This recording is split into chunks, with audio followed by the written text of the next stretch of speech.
জানি না বলে এজন্যই তেমন এমন কথা বলে। এক শয়তান ওই ওই কি বলে ওহাবি জানেন আপনি ওহাবি কার?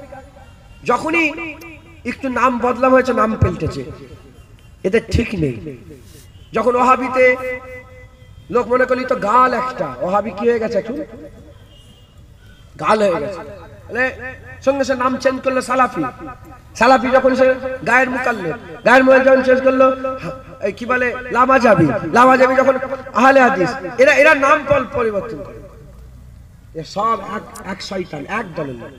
ইসমাইল বলে একটা ওহাবিদের আলেম না জালেম আছে, সে বলেছে নামাজে নবীর কথা স্মরণ হলে নামাজ নষ্ট হয়ে যাবে, গরু গাদার স্মরণ হলে নামাজ হবে, নবীর কথা স্মরণ হলে নামাজ।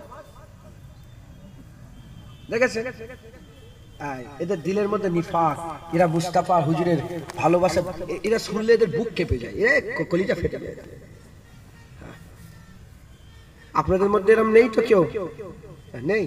হুজুর পাকের রস শুনেছে মুনাফেক বসে বসে, আর জুনায়েদের রস শুনবে মুনাফেক থাকবে না? হয় আল্লাহ না করেন, আল্লাহ না করেন। দেখেন রাসূলুল্লাহর রস শুনেছে, হুজুরের পেছনে নামাজ পড়ে লোক হিদায়াত হয় না, পরিবর্তন হয়। এ তো আল্লাহর কারাম হবে যে জুনায়েদের রস শুনে কারো দিল পরিবর্তন হবে। খবরদার, দিল ঠিক করেন, হুজুরের মহব্বত দিলে পয়দা করেন, বলেন ইনশাআল্লাহ। মুসলমানের ছেলেরা, এ নবীর উম্মত উম্মতিরা, আবু বকর সিদ্দিক হুজুর নামাজ পড়লেন না, পেছনে চলে এলেন। হাবিবুল্লাহ নামাজ শেষ করলেন, নামাজ শেষ করে পেছন দিকে তাকিয়ে কিতাবের মধ্যে এসেছে হাবিবুল্লাহ আবু বকর সিদ্দিকের দিকে তাকিয়ে বললেন, হে আবু বকর, কোন জিনিস তোমাকে নামাজ থেকে সরিয়ে দিল? কোন জিনিস তোমাকে ইমামতি থেকে সরিয়ে দিল? কেন তুমি ইমামতি করলে না? কোন জিনিস তোমাকে ইমামতি করতে বাধা দিয়ে দিল? আবু বকর সিদ্দিক বলতে আরম্ভ করলেন, ইয়া রাসূলুল্লাহ, ইয়া হাবিবাল্লাহ, বাপ মা আপনার কদমে কুরবান হয়ে যাও। আবু কুয়াফার বেটার অত সাহসে হাদিস পাকে উনি উনার নাম বলেন না, আবু বকর সিদ্দিক নিজের নাম বলে না, বাপের নাম বলেছিল। আবু কুয়াফার বেটার অত সাহস নেই, হাবিবুল্লাহ পেছনে দাঁড়িয়ে থাকবে আর আবু বকর সামনে ইমামতি করবে না। ইয়া রাসূলুল্লাহ, কোনদিন আবু বকর আপনাকে পেছনে রেখে ইমামতি করতে পারে না। মুসলমান আবু বকর সিদ্দিক রাদিয়াল্লাহু তাআলা বলে, আবু কুয়াফার বেটার অত সাহস নেই যে আপনাকে পেছনে রেখে হুজুরকে পেছনে করবে। হ্যাঁ, আজ মদিনায় যাও, মদিনা শরীফে যাও, যদি এইভাবে পেছন হেঁটে হেঁটে মদিনা থেকে হুজুর রওজা থেকে আসেন নাই, ওহাবিরা ধরে ঘুরিয়ে দেবে, এই বেদাত বেদাত, শিরক শিরক বলে ঘুরিয়ে দেবে। হ্যাঁ, শিরক শিরক বলে ঘুরিয়ে দেবে। ওদের উপরে আল্লাহর লানত হোক। কি হোক বলেন? ওদের উপরে কি হোক বলেন? নবীর দুশমনের উপরে আল্লাহর লানত হোক, নবীর দুশমনের উপরে আল্লাহর লানত হোক। মুসলমানের ছেলেরা, এই নবীর উম্মত উম্মতিরা, সাহাবাদের সঙ্গে নবীর আদমের সম্পর্ক ছিল, ভালোবাসার সম্পর্ক ছিল। তাই আমাদের ঈমান হাবিবুল্লাহর মহব্বত, হুজুরের আদব, হুজুরের তাজে। এই হাদিসের পরে আরেকটা হাদিস আছে, ওই মাকামে দু একটা হাদিস এদিক ওদিকে আমি আপনাদের করে এটাও ছোট্ট করে শোনাতে চাই। সাহাবারা কি আদব করতেন, নবীকে কি ভালোবাসা বাসতেন। হাবিবুল্লাহ শরীর খারাপ, হুজুর পাকের শরীর খারাপ, হুজুর আমার ঘরের মধ্যে বসে আর নামাজ পড়তে বেরোতে পারেন না। আবু বকর সিদ্দিক ইমামতির দায়িত্ব দিয়ে দিলেন। নামাজ আরম্ভ হয়ে গেছে, ইমামতি হচ্ছে। হাবিবুল্লাহ সাল্লাল্লাহু ইনায়াত করলেন। হাবিবুল্লাহ শুনে বলেন, হুজুরকে তবিয়তে আরাম খুঁজে পেলেন, তবিয়ত একটু ভালো বুঝতে পারলেন, আরাম বুঝতে পারলেন। হাবিবুল্লাহ হুজুর পাক সাল্লাল্লাহু তবিয়ত যখন ঠিক হলো, নামাজ শুরু হয়ে গেছে, নামাজ হয়ে গেছে। হযরত আবু বকর সিদ্দিক হুজুর কিতাবের মধ্যে এসেছে, হুজুর আওয়াজ হুজুর পাক সাল্লাল্লাহু কি করলেন, আর জানলার একটু পর্দা সরালেন, জানলার পর্দা সরালেন। জানলার পর্দা সরাবার সঙ্গে সঙ্গে মুহাদ্দিসিনরা ব্যাখ্যায় বলে দুরকম আল হয়ে গেছে। একটা তাদের চোখ বলে দিয়েছে জানলায় হাবিবুল্লাহ এসেছে, আর একটা তাদের কান বলেছে হাবিবুল্লাহ এসেছে। যখন পর্দা আওয়াজ তুলেছে, পর্দা তোলার সঙ্গে সঙ্গে একটা আওয়াজ হয়েছে, আছে সাহাবারা সাহাবারা হাবিবুল্লাহর মহব্বতে পাগল, হাবিবুল্লাহর মহব্বতে দিওয়ানা। হাবিবুল্লাহ নামাজ পড়াতে আসতে পারে না, মনটা হাবিবুল্লাহর দিকে পড়ে আছে। যখনই খড়খড় আওয়াজ হয়েছে সাহাবারা বুঝতে পেরে গেছে জান্নাতে হাবিবুল্লাহ এসে গেছে।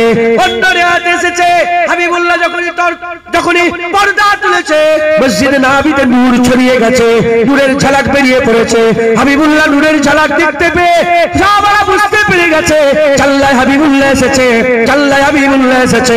কি হবে কি হবে? এখন সাহাবারা তো নামাজ পড়ছে, সেজদার দিকে নজর পড়ে আছে, সেজদার দিকে নজর পড়ে আছে। আল্লাহর কাবা সামনে আছে, এদিক ওদিক তাকালে নামাজ হয় না, এদিক ওদিক তাকালে নামাজ হয় না। আল্লাহ পাক রহমতের দৃষ্টি সরিয়ে নেয়। এই নবীর উম্মত উম্মতিরা এখন কি হবে? সাহাবাদের মধ্যে দুহাল পয়দা হয়ে গেছে, দিমাগ বলতে আরম্ভ করেছে এদিকে তাকিয়ে থাক, এদিকে কাবা আছে, এদিকে নামাজ আছে, নামাজ ছেড়ে দিস না, নামাজ বড় ইবাদত। দিল বলে নামাজের কাজ আদায় হয়ে যাবে। হাবিবুল্লাহ শরীক হারাম, হাবিবুল্লাহ দিদারের কাজ কি করে আদায় হবে? হাবিবুল্লাহ দিদারের কাজ কি করে আদায় হবে? দিমাগ বলতে আরম্ভ করে যাবি না ওদিকে, তাকাবি না ওদিকে, ওদিকে কাবা আছে, ওদিক থেকে তুই নজর সরাবি না। দিল বলে ওদিকে কাবা আছে তো কি হয়েছে? চাল্লাই তো কাবার কাবা, হাবিবুল্লাহ এসে গেছে। এদিকে কাবা, এদিকে জানলাই কাবার কাবা, হাবিবুল্লাহ এসে গেছে। জোরে বলে কি হবে কি হবে? কিতাবের মধ্যে এলো, হাদিস পাকের মধ্যে এসেছে সাহাবারা রাসূলুল্লাহর মুচকি হাসি দেখেছে। কি সাহাবারা দেখলো আকামাল রাসূলুল্লাহ এই নামাজ দেখে মুচকে মুচকে হাসছেন। একবার জোরে বলেন তাবাসসুম হাসি হাসছেন। এখন মুবারক জুবানের যে তাবাসসুম হাসি এলো, সাহাবারা দেখলো কি করে? হাজী সাহেব কেউ আছেন? হাজী সাহেব, হাজী সাহেব, এই তো মাশাআল্লাহ, আপনারা তো জানবেন রিয়াজুল জান্নাতে ঢুকেছেন না? যদি এইদিকে মুখ থাকে, স্ত্রী বাঁদিকে হুজুর পাকের রওজা। এখন ওদিকে কি হচ্ছে আমি জানি, এই মাইকলা কি করছে আমি জানি, আর এদিকে এই ইনারা এখানে ইনারা কি করছে আমি জানি। আমার তো নজর এদিকে, জানতে গেলে ঘুরতে হবে না।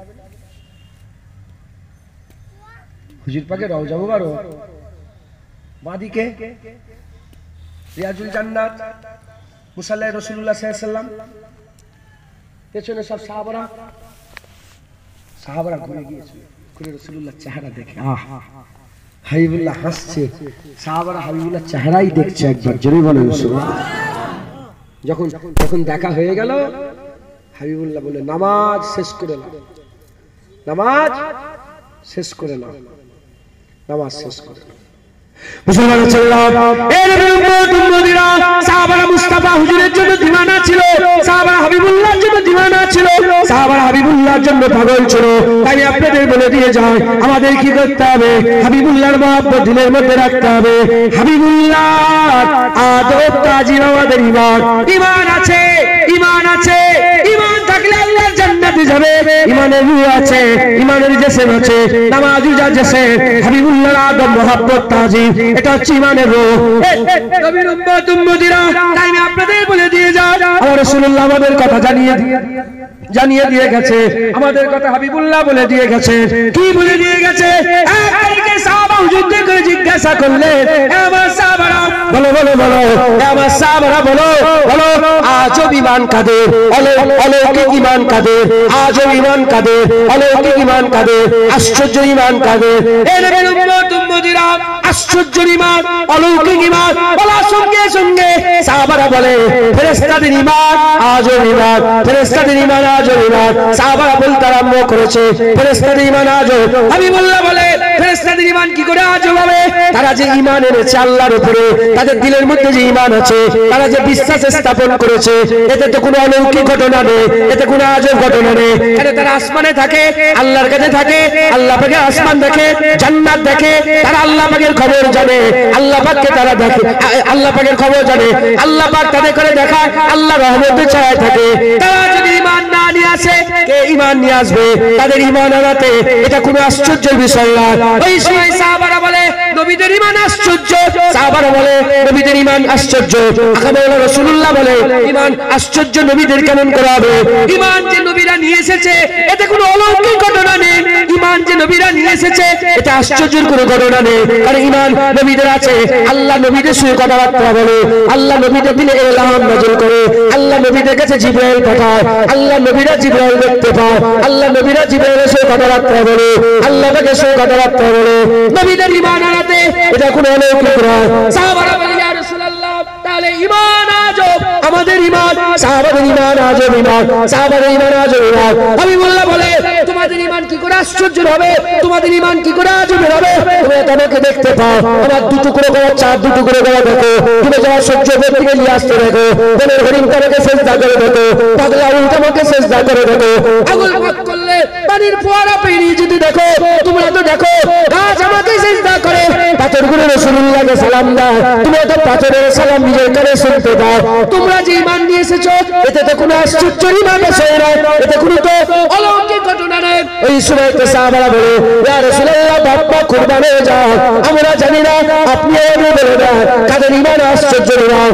ওই সময়তে আকাবাউলা বলে আখরি জামানাতে যারা আসবে আমাকে দেখবে না, আমাকে দেখবে না, আমাকে দেখবে না, আমার চেহারা দেখবে, আমার চুল মুবারক দেখবে, আমার শরীর দেখবে, আমার কথা শুনবে, চেহারার কথা শুনবে, কুমড়ালো চুলের কথা শুনবে, ইয়াসিনের কথা শুনবে, নূরের কথা শুনবে, আমার দুজনের কথা শুনবে, শুনে এত দিওয়ানা হয়ে যাবে, এত দিওয়ানা হয়ে যাবে, জান্নাত বাবা আর কদমে এক কথাতে কুরবান করে দিতে রাজি থাকবে।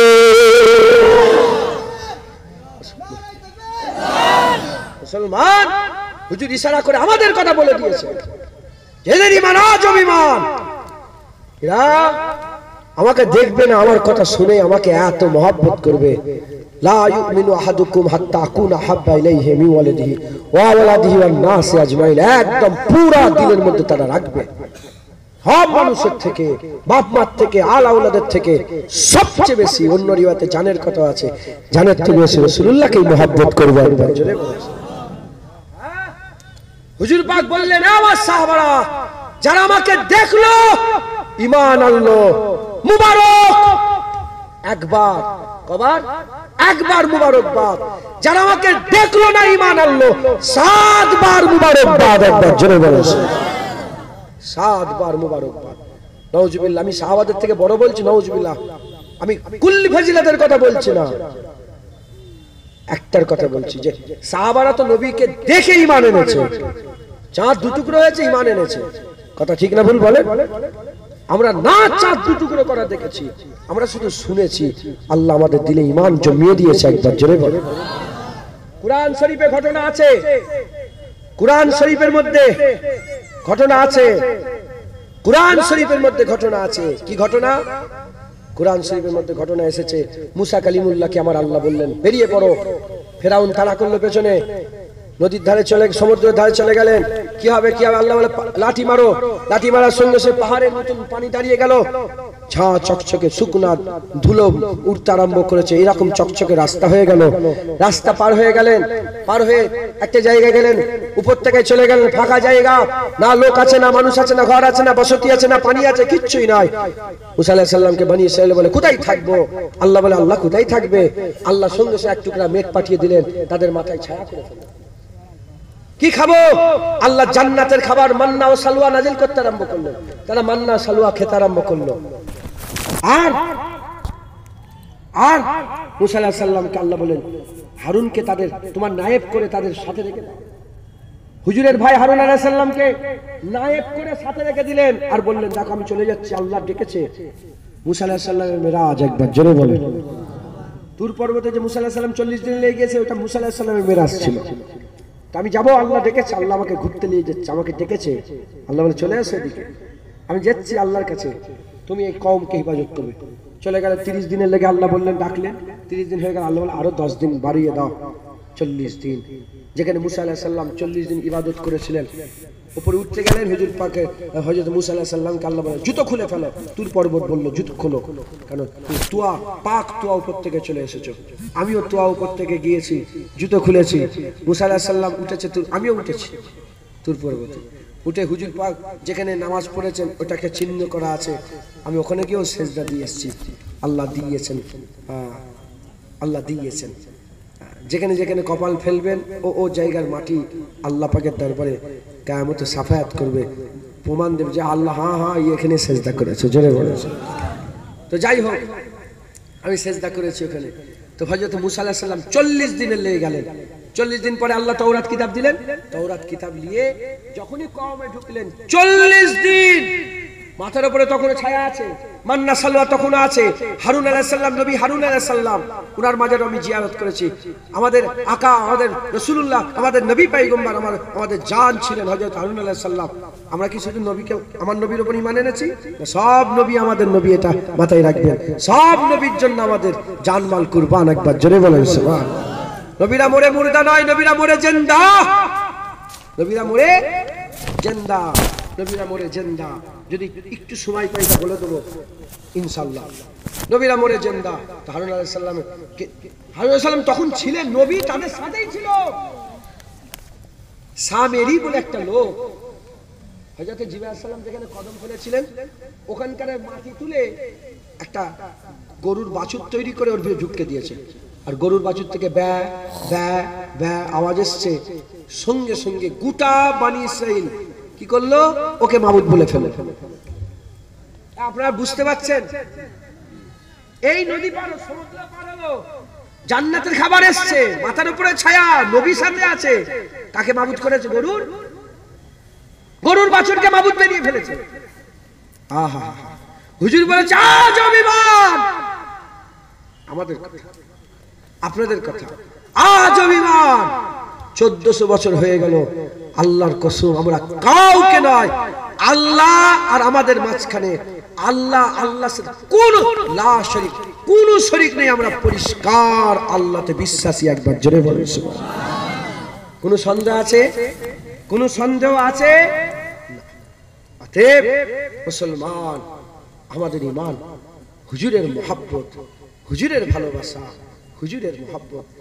আবু বকর সিদ্দিকের সামনে আল্লাহ ছিল না, ওমরে ফারুকের সামনে আল্লাহ ছিল না, উসমান গনি হুজুরের সামনে আল্লাহ ছিল না, মাওলা আলীর সামনে আল্লাহ ছিল না, বেলালের সামনে আল্লাহ ছিল না।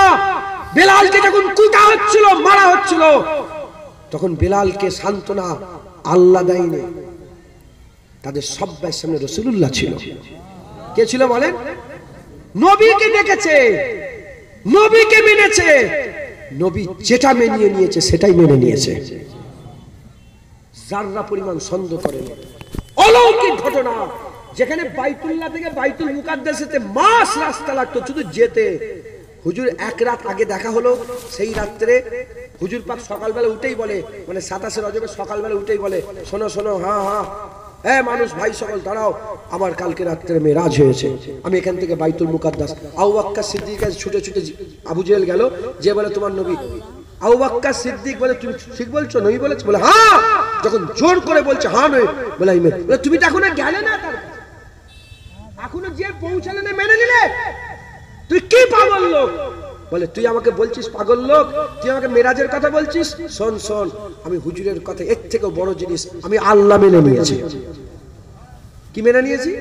যখন নবীর কথায় আল্লাহ মেনে নিয়েছি, আর কিচ্ছু না, নবী যা বলবে সেটাই মেনে নেব। মহব্বত, মহব্বত, ভালোবাসা। আমি যদি এটাকে বলি এটা শোনা, মানবেন আপনি? যদি আমার পাগল হন না, আপনি দিওয়ানা হন না, আর এটা শোনা রে পাগল, জানিস এটা কালো শোনা, কি করবেন? হ্যাঁ। কেউ যদি বলে মারামারি আরম্ভ করবেন, কারণ এইটাই শোনা কথা, ঠিক না? হুজুর পাক সাল্লাল্লাহু আলাইহি ওয়াসাল্লামের দিওয়ানা ছিল, সব কিচ্ছু দেখে না, হুজুর যা বলেছে তাই, যা বলেছে তাই। মুসলমান, হুজুর পাক হচ্ছে আমাদের ঈমান, হুজুরের প্রতি মহব্বত ভালোবাসা অন্তরে রাখেন, বলেন ইনশাআল্লাহ। আমাদের আকা মাওলানা রাসূলুল্লাহ জিন্দা রাসূলুল্লাহ, একবার জোরে বলেন জিন্দা নবী, জোরে বলেন সুবহানাল্লাহ। হ্যাঁ, অনেকে আবার জিন্দায় কায়েল না, কি নবীকে জিন্দা বললে বুক ফেটে যায়। এরকম লোক আছে না নেই? হায়াতুন নবীতে কায়েল না। তোদের নবী মরে গেছে, আমাদের নবী জিন্দা। মরা নবীর উপরে যারা ঈমান এনেছে তারা কাফের, জিন্দা নবীর উপরে যারা ঈমান এনেছে তারা মুমিন। একবার জোরে বলেন। এত বড় কথা বলে ফেললাম, শুনবেন? সাধারণ মানুষ তো আপনারা, বেশি সাধারণ ভাবেই বলছি যাতে বোঝেন। ওমরে ফারুক হুজুর কি শহীদ? ওমরে ফারুক হুজুর, ওমরে ফারুক হুজুর, উসমান গনি হুজুর শহীদ, মাওলা আলী হুজুর শহীদ, ইমামে হাসান হুজুর শহীদ, ইমামে হুসাইন হুজুর শহীদ, ইমামে আজম শহীদ, ইমামে শাফি শহীদ, ইমামে মালিক শহীদ, ইমামে আহমদ বিন হাম্বল শহীদ। সব ইমাম বেশিরভাগ কি শহীদ। কেন শহীদ? কারণ হক আর বাতিল কোনোদিন এক হতে পারে না, কোনোদিন এক হতে পারে না। যখনই এক হতে পারে না, বাতিল হককে কোনোদিন হারাতে পারে না। হক সবসময় জিতে যায়, বাতিল হেরে যায়। বাতিল হককে কি করে? মারে, চাপা দেয়, চাপা দেয়। এই জন্য বেশিরভাগ ইমাম শহীদ। তো ওমরে ফারুক হুজুর কি হয়েছিলেন? শহীদ। আল্লাহ শহীদানদের ব্যাপারে জিন্দা বলেছে না মুর্দা? যদি বলে, কেউ যদি চারটা পরিমাণ মনে করে ওমর ফারুক মুর্দা হয়ে কি হয়ে যাবে? হ্যাঁ, ওমরে ফারুক জিন্দা না মুর্দা? কোন সন্দেহ আছে? এখন জিন্দা না মুর্দা? কেমন জিন্দা, কি জিন্দা? ওয়ালাকিল্লা তাশউরুন, बल हिया वलाकिल्ला तशूर, बल्कि वो जिंदा है, तेरे समझ में नहीं आएगा, किंतु जिंदा तो। ওমরে ফারুক জিন্দা না মুর্দা? জিন্দা না মুর্দা? কেউ যদি মুর্দা মনে করে, ঈমান থাকবে, আল্লাহর কোরআনের নাসকে অমান্য করলে সে তো কাফের হয়ে যাবে। বিশ্বাস করলেন তো? হাজী সাহেব, আবার আপনাকে দরকার, ওইখানে হাজী সাহেবকে দরকার। বাবু সালাম দিয়ে ঢুকলেন, ঢুকার পরে তিনটে ছোট ছোট সোনার জালির মুবারকে সোনার ছোট ছোট করা আছে না? প্রথম জালি মুবারকটা কার বলে দেন? রাসূলুল্লাহ সাল্লাল্লাহু আলাইহি ওয়াসাল্লামের মাথা মুবারক, ওখান থেকে শুরু।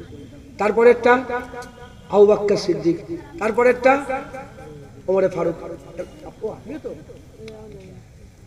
আবু বকর, ওমরে ফারুক, এই রকম। এই হুজুর পাক আবু বকর সিদ্দিক, হযরত ওমরে ফারুক পরস্পর শুয়ে আছে, ঠিক আছে? এখন এই যে পরস্পর শুয়ে আছে, পরস্পর শুয়ে আছে, যদি হিসাব করে দেখা যায় হুজুর পাকের কদম শেষ হচ্ছে আর ওমরে ফারুক হুজুরের মুবারক শরীর শুরু হচ্ছে, তার মানে ওমরে ফারুক হুজুর কোথায় শুয়ে আছে? হুজুরের কদমে, হুজুরের কদমে শুয়ে আছে। এরকম জায়গা আছে পৃথিবীতে, হুজুরের কদমে শুয়ে আছে। তাই তো গোলাম